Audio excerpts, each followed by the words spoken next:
Please tell me your bad sex story so I feel better about my own. My freshman year of college, I was still dating my abusive ex from my hometown. So I decided to cheat on him. Instead of breaking up with him, I decided to cheat on him with the nearest boy available. And this person happened to be the one kid at our school who openly identified as a werewolf. There was a wooded area across the street from our campus, and the rumor had been going around during this time that he had been seen growling at girls in the night from in between the trees. And even after he pulled up an image of a human hybrid wolf man with a six-pack on his phone and said, "That's what I look like during a full moon," I still had sex with him. And you know what? To this day, he is the only man who has ever made me come. Your test back and it looks like you are pregnant.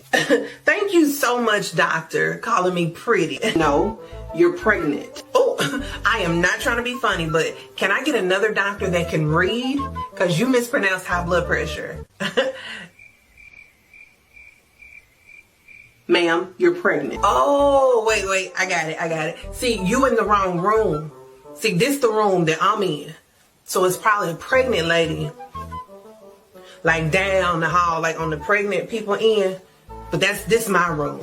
And you didn't say a name, so you didn't violate HIPAA, so your secret is safe with me.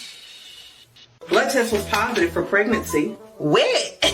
No, see, my blood wouldn't have shown pregnancy. Mine would have shown the blood of Jesus. So y'all must have tested the wrong blood. Please tell me your bad sex story so I feel better about my own. Okay, so a little bit disgusting, but I'm gonna let y'all know. So I was talking to this guy online. He lived in Delaware. I lived in Philly at the time, about a 25 minute drive. So I decided to meet up with him one day after weeks of talking. I said I'm gonna bring my PlayStation so we can hang out. We did not play the PlayStation. So we proceeded into his room and, to do adult things. And I was topping, and it was pitch black in the room, and I smelled something. So I hit the button to the remote for the TV and the lights came on, and girl, boo-boo everywhere, boo-boo. So I was like, and I threw up all over his back, girl. So I ran to the bathroom real quick and I locked the door and I got in the shower and everything. And he's banging on the door, "Please let me in." And I didn't. So I finished up, I got out, he got in the bathroom, and I left. I never came back. And I left my PlayStation behind, girl. Content warning. Okay, so the memory of my first time masturbating has stayed with me my entire life because I was 5 years old and I was in my parents' room and I was like playing with a baby doll and my sister was in there and all of a sudden something happened and I didn't know what and I was like, "Oh my God, why do I feel this way?" And so I put the baby doll down and I was like, my new exercise, okay? Well, I'm go big or go home. So I took that exercise to school and I was exercising in school every day until I was in like 3rd grade. And I knew it was wrong because my teachers got upset, my parents got upset, all my friends were like, "Amanda, why are you so red and sweaty?" And I was like, just exercising. And my family called it holding my breath. My whole family knew. Everyone knew but me. I didn't know what I was doing, but I was holding my breath and that wasn't ladylike and you didn't do that in public, but obviously no one told me what it was, so I continued to do it in public. And I used to pray to God every single night. I would just sob and I'd be like, "God, please don't let me be the only person in the world that does this." Spoiler, I am not, and you aren't either if you choose to masturbate. Embarrassing story number 2. So this story takes place when I was just 12 years old. I know what you're thinking, Jai, you're having sex at 12. I know. If you know anything about me, I came out at age 13, so this story was with a girl. So me and my best friend were always pretty close growing up, and one night we got drunk and decided, let's get down and dirty, baby. So we were obviously very drunk, probably off a Blue Wicked or something, because we were 12. So it comes to bedtime and we decide, you know what, we're kind of tired, let's go to bed. We didn't go to bed. If I'm 100% honest with you and myself, I honestly don't remember how it started. It probably started with us on the bed, kissing and stuff, right? Now, I must warn you, the next few minutes of this is quite not PG, so if you're under 18, keep scrolling, darling. So this is where the fun starts, the real fun. So, I'm working my magic down there at this point, and let's just say she's extremely hydrated, if you get what I mean. Obviously, 12-year-old me didn't know what this meant. Now, I'm not really sure how to tell this part of the story without literally saying exactly what I did. I feel like this video would probably get taken down if I did. So obviously, because I am so young and inexperienced, obviously, I decide to experiment a little bit more and I go down on her. You know, if you know what I mean. Also, can I just quickly add, please do not do this at this age. I was very young and dumb and full of... And I just want to clarify, I did not know what I was doing. But whatever it was, it seemed to be working because it was like Niagara Falls down there. At this point, we are actually about to go the full way, if you know what I mean. But then my phone rings. So I get up to go and answer it, and I turn the light on.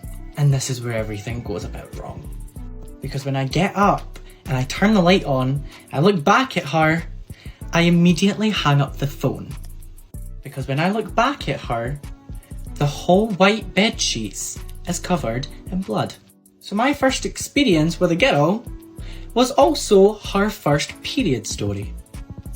And when I looked in the mirror, I think you get the picture. The funny thing is, we're actually still best friends to this day. And we have spoke about this before and we just laugh about it. It's kind of funny now. It was actually kind of funny back then too. We just didn't actually care. So, yeah.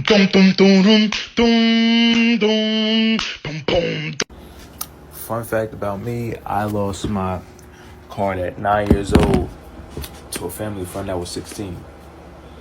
I didn't think nothing of it. I used to brag about it. Me and the homies would laugh about it all the time. So one of my homegirls like kind of explained it to me like, yo, that's not right. And I said, how? And she said, if you were 16 years old, would you be trying to get at a 9-year-old? I sat back and I thought like, no, the hell I wouldn't. Then came on a lot of things. I realized how much it affected me because I liked it. I liked it when it happened, but I didn't realize how much it affected me being over-sexual, hypersexual, me having a love-hate relationship with sex. Like, like, having some of the kinks that I had. Like, it really has a fucked up effect on you. So it's like, yeah, that shit really not right. And we used to brag about that.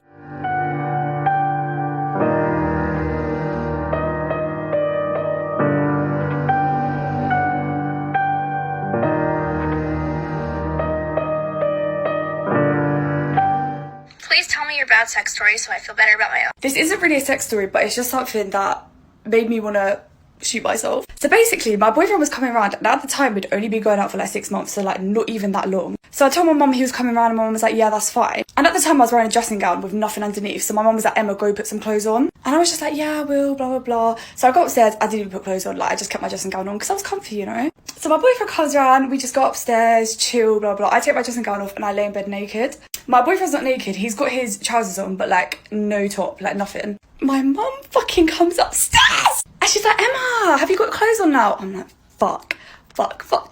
And you know when you're just in shock because you don't know what to say, so I was just like, She bursts into my room, opens the door, no shame, opens the door, lifts up my cover, fully, with chest, lifts up my cover. I'm sitting there butt naked. My boyfriend is sitting there like, what the fuck? And I was so embarrassed. I've never been so embarrassed in my fucking life. Please tell me your bad sex story so I feel better about my own. It's story time. When I was in high school, I had a boyfriend who I will call Nathan. He was my first boyfriend ever. We were 15 when we started dating. He was my first everything. I don't know why he was my first everything. He treated me like garbage. He often pointed out things that were wrong with me. Tell me that my face looked too oily, that my elbows were too rough, that my hair was too frizzy. He was the worst, I swear. And of course, being teenagers, our parents didn't want us alone together. So at his house, we had to stay either in a public space like the living room, or if we were in his bedroom, the door could not be closed. Typical stuff. But we had this one day where his mom wasn't home and his dad was asleep. So we retreated to his bedroom and decided to bond over our favorite thing to share with each other. Our love for porn. I tend to add too much detail to my stories, so part 2 is coming. Please tell me your bad sex stories. So we go to Nathan's bedroom and we close the door, and he pulls up his favorite scene, which was a 3D hentai situation that had like a couple nurses and some sort of male patient. I don't remember the whole thing. I'm getting excited here. I'm like, yes, we're finally gonna have sex. And he pulls out a bottle of lotion and a box of tissues. So I look at him and I'm like, did you want help with that, or... And he was like,